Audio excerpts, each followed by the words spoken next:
ايه رأيكم؟ ايه رأيكم في بابا الشغلانة؟ ايه رأيكم في سيد القارة؟ ايه رأيكم في اكبر نادي في الكون؟ اعظم نادي في الكون، افضل نادي في الكون. السلام عليكم ورحمة الله وبركاته. يا رب انصر اخواننا في غزة واشف مرضاهم وثبت اقدامهم يا رب العالمين، واجعل مصر امنا امانا، اللهم امين يا رب العالمين.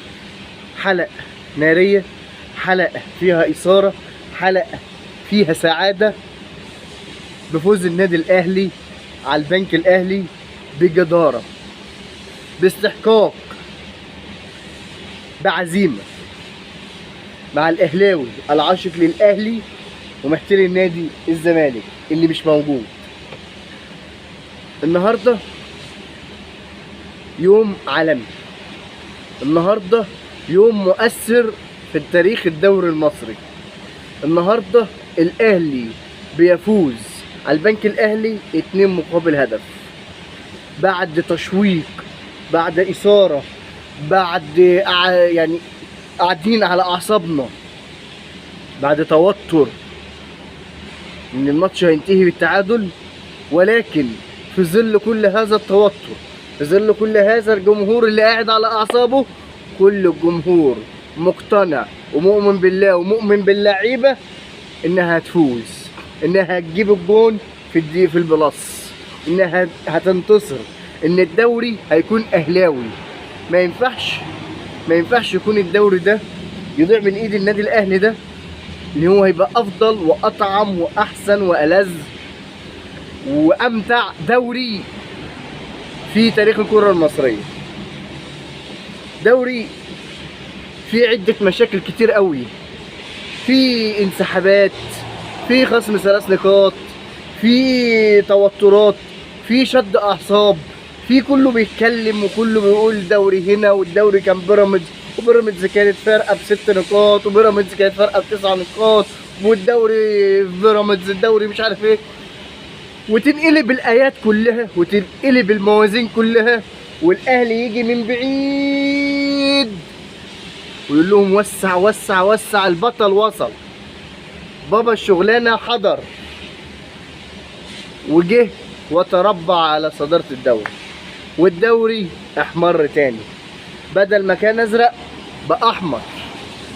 الدوري بيحب الاهلي، الدوري بيعشق حاجه اسمها اهلي، بيسيب كل الفرق، كل الانديه يوسع كده، وسع وسع كده. فين الاهلي فيكم؟ الاهلي فين؟ اهو الاهلي اهو، تعال يا اهلي، انت بتاعي يا اهلي.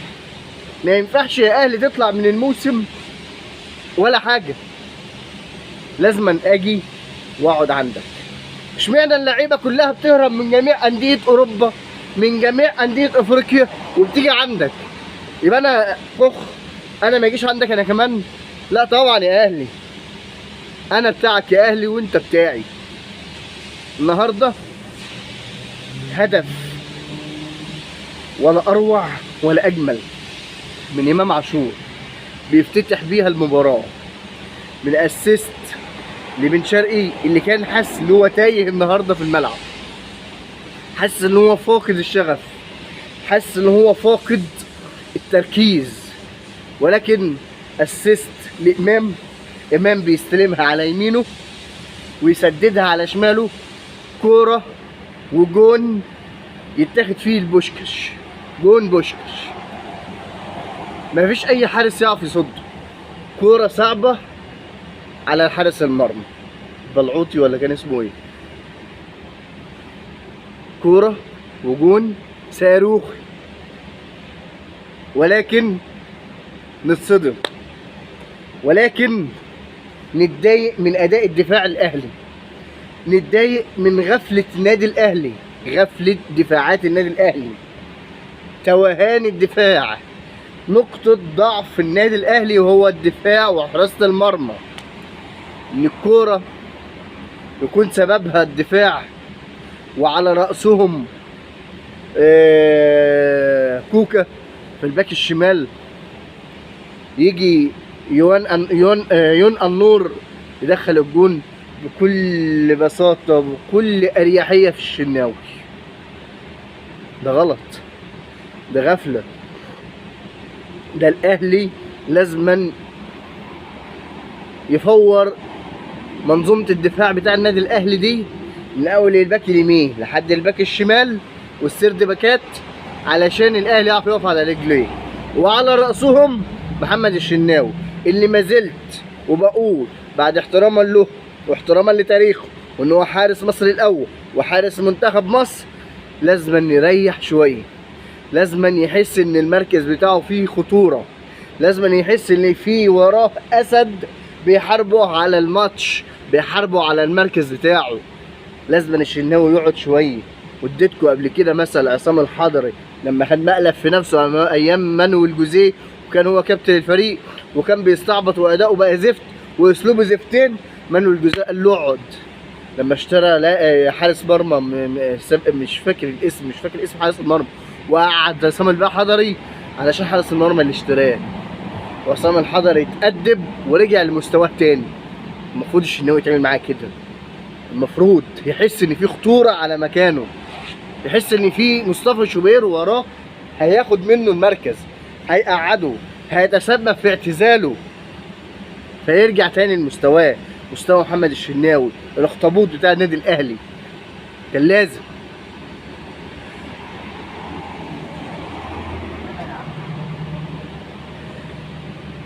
مروان عطيه واللعيبه بتاع النادي الاهلي كلها وبالذات خط النص خط الهجوم، اللي يقول لي اي مدرب لو لعب او درب النادي الاهلي هيكسب او هيعمل او كده كده هيفوز، هقول له معلش انا اسف بعد احتراما لك، انت لا تفقه اي شيء في الكوره، انت جاهل كرويا. مفيش حاجه اسمها مدرب ينجح مع النادي الاهلي بمزاجه غصب عنه، سواء كان عنده افكار ولا ما عندوش افكار. والدليل قدامك، شوف اللاعيبه كانت مع كولر شكلها عامل ازاي، واللاعيبه مع الكابتن عماد النحاس شكلها عامل ازاي. كولر كان مكتف اللعيبه، كولر ما عندوش الشغف، شغفه اتقتل في الفوز، قلبه بقى خفيف وخايف لا يخسر. ما تفهمش كان كولر ممشي المنظومه ازاي، اللعيبه ما كانتش بتلعب باريحيه ولا بمزاج ولا بحب، وكولر موجود. اللعيبه كانت متضايقه ومتنرفزه، تحس ان في حاجه كانت كاتمه على نفسه، ان كولر كان مأيدهم من رجليهم. جه الكابتن عماد النحاس فك كل القيود ديت، حرر كل اللعيبه ديت. شفت لما تبقى حابس عندك عصفوره ونفسها تتحرر، واول ما تشم بس نفس الباب بيتفتح تقوم جايه طايره وما تشوفكش ولا انت تشوفها اساسا زي الصاروخ. هو ده لعيبه النادي الاهلي. عندك عمرو السوليه راجع بتسديده صاروخيه، تسديده صاروخيه، لولا حارس المرمى المتألق ما كان دخل الجون. عندك مروان عطيه ولا ياسر ابراهيم، مروان عطيه اللي كلنا كجمهور اهلاوي كنا بنقول مروان عطيه مركز 6 بس، مروان عطيه ادوار دفاعيه بحته بس، ما يعرفش يبني هجمه، او لو عرف يبني الهجمه ما بيعرفش يعمل عمليه التحويلات الهجوميه، ما بيعرفش ينقل كوره لقدام، ما بيعرفش او بيخاف انه يعدي نص الملعب ويوصل لمنطقه الهجوم ويساعد ويساهم في جلب اهداف. النهارده مروان عطيه مساهم في الهدف الاولاني ومساهم بقوه في الهدف الثاني، لما ادى الكره لياسر ابراهيم، ياسر ابراهيم رفعها وراحت لمين؟ راحت لوسام الفدائي. وسام اللي كل مره بيثبت انه بعد رجوعه من اي اصابه هو افضل حارس مرمى جه في تاريخ النادي الاهلي او في ال10 سنين الاخرى بتاع النادي الاهلي. انت شفت لما مساهمه مروان عطيه برفعت الكرة على راس ياسر ابراهيم، تيجي ياسر ابراهيم يوجهها للفدائي وسام ابو علي، ومتمركز صح ووقوفه صح ومش متسلل وعارف هو واقف ازاي، يريح الكرة بأريحية ببساطه. انا بقول لك من كتر ان الكوره كانت داخله بالراحه حسيت ان هي مش داخله، او الدفاع بتاع البنك الاهلي هيلحقها ويطلعها. ولكن القدر له راي تاني، الدوري له راي تاني، الدوري بيعشق الاهلي والاهلي بيعشق الدوري. له حق ان يكون الاهلاوي يقول عليه دوري، له حق نقول الدوري اهلاوي. الدوري حاجه تانيه، بيفرح كده لما يلاقي الاهلي داخل عليه بجناحاته بولاده بجمهوره العظيم. تخيل انت اللعيبه عندك نازله مش فارقه معاها المنافس بتاعك هيكسب ولا هيخسر ولا متعادل، مش فارق معاه. هو نازل انا هجيب الثلاث نقاط، يعني هجيب الثلاث نقاط، انا هفوز الماتش ده، انا هفوز بغض النظر عن نتيجه المنافس. انا هجيب الثلاث نقاط، يعني هجيب الثلاث نقاط لحد اخر ثانيه. انت شايف اللعيبه بتلعب وبتقاتل، طول ما الحكم ما صفرش، طول ما اللعيبه بتموت نفسها، طول ما الجمهور في الاستاد بيهتف. انا شفت بوست عن واحد بيعلق في الموقع بتاع النادي الاسماعيلي، قال لك جمهور النادي الاهلي على قد مثلا احنا ما بنحبهوش، هو بيتكلم على انه كجمهور الاسماعيلي، بس الجمهور ده عظيم، الجمهور ده بيهتف لحد اخر ثانيه في المباراه، الجمهور ده مؤمن ان اللعيبه اللي قدامه دي مموته نفسها عشان خاطر الثلاث نقاط وعشان خاطر الدوري، عشان كده ما بطلش يهتاف. تخيل لما واحد اسماعيلي يقول انا مثلا ما بحبش الاهلي ويقول الكلام ده على جمهور نادي الاهلي، وده الحقيقه، ده اللي بيحصل. بيراميدز بيقول لي سان داونز انا جاي لك يا سان داونز، بتقلي انا بفوز، انا احتمال اخد الدوري، ولكن الاهلي موجود، مش حاجه اسمها احتمال اخد الدوري، الاهلي موجود. بيراميدز بيفوز على بتروجيت النهارده ب 2-0، هدفين لمروان حمدي. في الشوط الثاني بيراميدز قلب الايه على بتروجيت، بتروجيت كان موقف ومعجز بيراميدز، ولكن ما عندها مهاجم اسمه مروان حمدي، على قد انا ما بحبهوش وما بستريحلهوش كلاعب وكشخصيه، لانه مؤخرا سايب المصري بمصيبه لما تف بصق على الجماهير وغلط فيهم بتاع المصري. انا ما حبيتهوش، انا كرهت الراجل ده، ما بحبهوش لا كرويا ولا شخصيا، ولكن هو سبب بفوز بيراميدز على بتروجيت النهارده. طيب نيجي بقى الماتش الجاي، بيراميدز هيلاعب مين؟ الماتش الجاي بيراميدز هيلاعب سيراميكا كليوباترا. انت متخيل ان سيراميكا كليوباترا هتعدي الماتش كده بسهوله؟ انا شفت ناس وشفت كومنتات وشفت تعليقات بتقول ان سيراميكا كليوباترا كابتن علي ماهر بقياده سيراميكا كليوباترا مش هيفوت الماتش البيراميدز عشان خاطر الاهلي.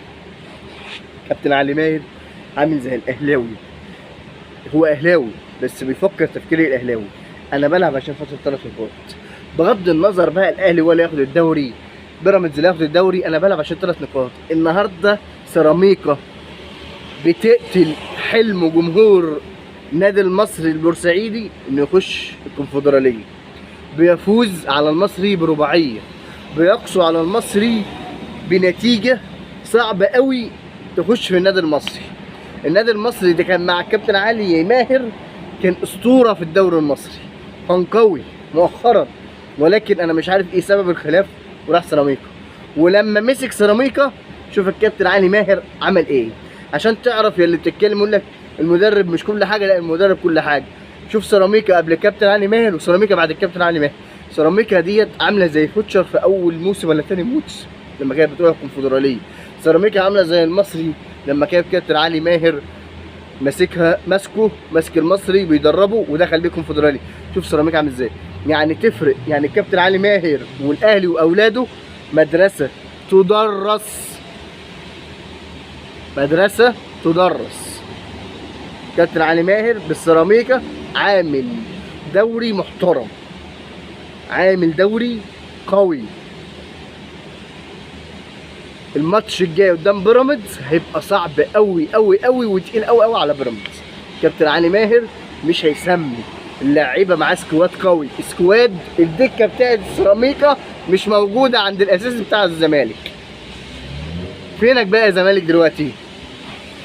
سؤال بقى معلش لجمهور الزمالك والنادي الزمالك واداره نادي الزمالك، انت فينك دلوقتي يا زمالك؟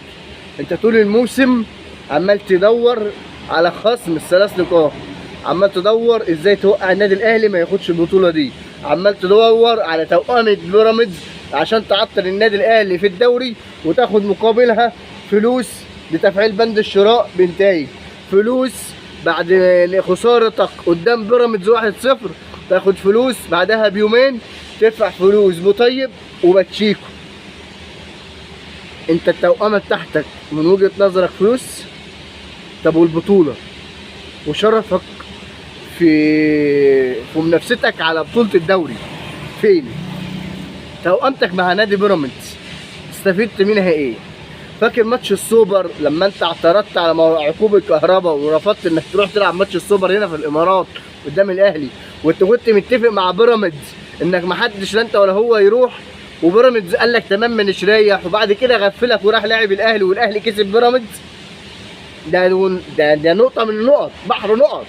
بيراميدز بيضحك عليك في توأمته. بيراميدز خسرك الدوري السنة دي وبيديك شوية فلوس بيرميها لك. انت عاوز فلوس؟ خد فلوس اهي بس اديني البطولة. بيراميدز انت فاكر لما تروح تخبط على بابه كده وتقول له انا عاوز واحد زي عبد الرحمن مجدي ولا واحد زي زلاكا ولا واحد زي احمد عاطف قطه ولا غيره هيقول لك خد يا باشا خش وافتح ونقي، خد اي لاعب من اللي انت عاوزه. طيب بيراميدز سابك متلاهي في مشكله الاهلي وخصم ال3 نقاط وخصم ال6 نقاط ومتلاهي وبتتعادل للبيراميدز وبتتاخسر لبيراميدز وما بتركزش مع فرقتك، وسايب بيراميدز يفوز يفوز يفوز يفوز يفوز والاهلي يفوز يفوز يفوز. تخيل بقى انت اللي طالع خسران في الليله دي كلها، ما كسبتش غير شويه ملاليم تدفع بيهم عقوبات عنك. لا كسبت شرف منافسه ولا كسبت شرف انك تاخد بطوله، وطالع موسم صفري وطالع يعني بكارثه بمعنى المقاييس، فشل اداري في جميع ملفاتك. فشل اداري. نادي الزمالك ده كان واحد صاحبي كان طول الموسم او طول الترم يلعب يلعب يلعب يلعب، وجه اتفاجئ بالامتحان دخله وشال. اهو نادي الزمالك ده تناه يتمرقع ويدور على حاجات فارغه وحاجات بره الكوره، وفي الاخر طلع من المنافسه. وكنا جمهور نادي الزمالك على اقتناع ان الاهلي بعيد ومش هيجي والزمالك وبيراميدز هتاخد الدوري والزمالك هيفنش معاه تاني. الاهلي جه من بعيد وخد الدوري. الماتش الجاي هنلاعب فيها فاركو. الاهلي عشان يتوج بالبطوله، البطوله لسه ما اتاهلتش، لسه ما خدناش الدوري. لازم نقفل على فرقتنا يا جماعه. المعسكر الجاي لازم من وجهه نظري ومن رايي ان اللي يقود المباراه الجايه كابتن عماد النحاس وليس المدرب الجديد، بناء على الاشاعات او المعلومات اللي احنا بنسمعها ان لو فوز الاهلي النهارده المدرب الجديد هو اللي يقود الاهلي قدام مين؟ قدام فاركو. ولكن انا من رايي كابتن عماد النحاس يكمل الدوري للنهايه. هو خلاص حافظ اللعيبه واللعيبه حفظته وحبوا اللعيبه وحبوا بعض وسيستموا امورهم على بعض، لازم يكمل وهيفوز ان شاء الله قدام فاركو. هدفنا الفوز، بس لو في حاله التعادل الدوري هيبقى اهلاوي برضه، لكن هدفنا الفوز. هدفنا الفوز عشان نثبت غارمنا اللي احنا الاهلي، اللي احنا وقت ما بنبقى بعيد او في المنطقه الدافيه بنعرف نعمل مرتده ورومونتادا وبنرجع ناخد الدوري منكم يا زمالك او يا بيراميدز او اي حد كاره وحاقد على الاهلي. ولو وصلتوا معايا لحد هنا اذكروا الله وصلوا على النبي فضلا وليس امرا. اللايك بتاعك جميل، ولو مش مشترك في القناه اشترك عشان يوصلك كل جديد. والسلام عليكم ورحمه الله وبركاته، واسف على الاستطاله وانتظروني في حلقه قويه ان شاء الله.